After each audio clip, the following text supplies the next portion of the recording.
Welcome back mga langga. For today's video, I gonna cook this one. Canton noodles. And these are the ingredients. Shrimp, carrots, cabbage, onion, garlic, oil, soy sauce, and pepper. We will just keep the noodles here and we will add hot water.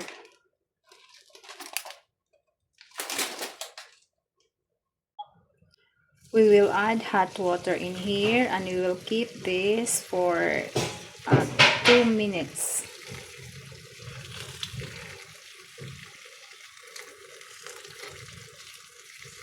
This is hot water, okay?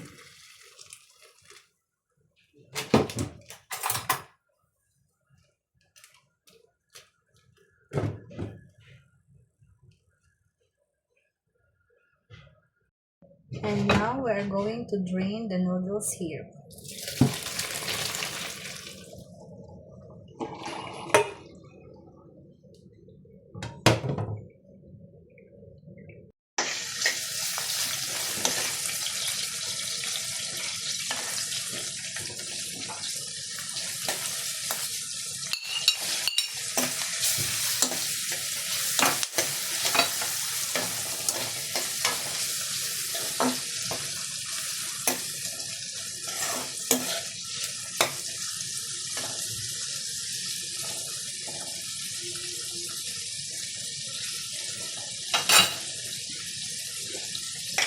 We will add a pinch of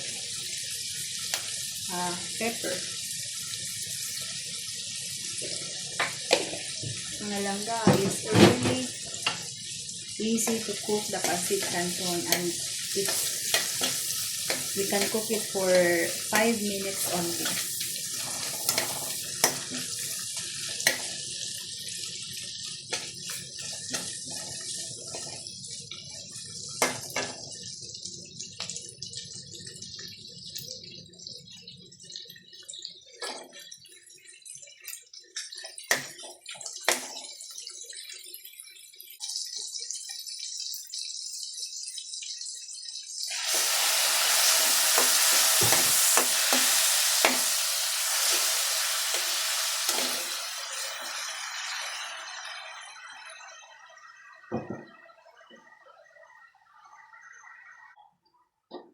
We will add the carrots.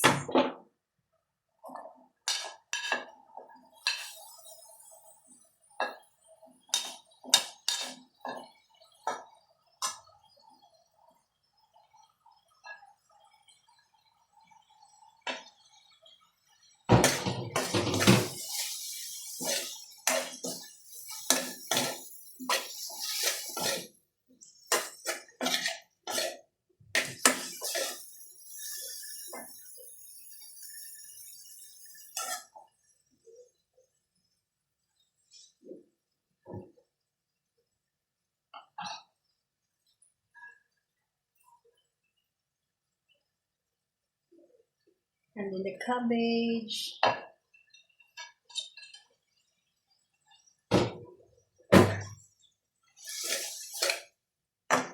Smells yummy, mga langga. You know, this is the favorite of my daughter. She really loves this one.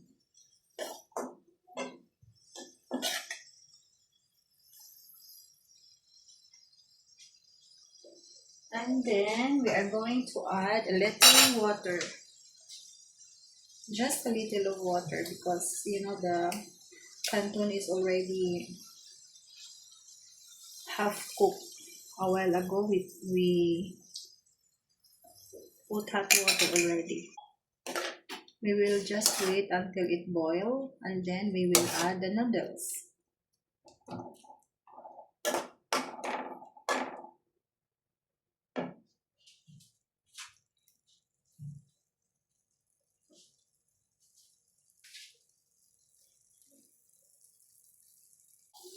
Now it's time to add the noodles.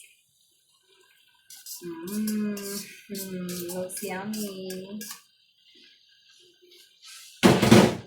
And we are going to mix this one.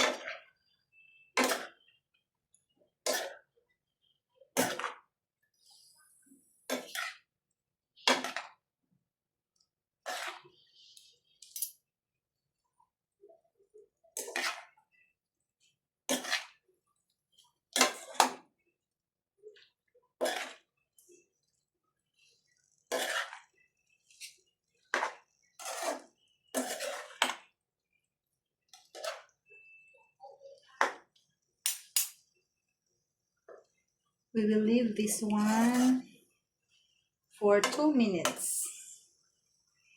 This is it, mga langga. The pancit canton is ready already. Thank you for watching. Don't forget to like and subscribe. Bye!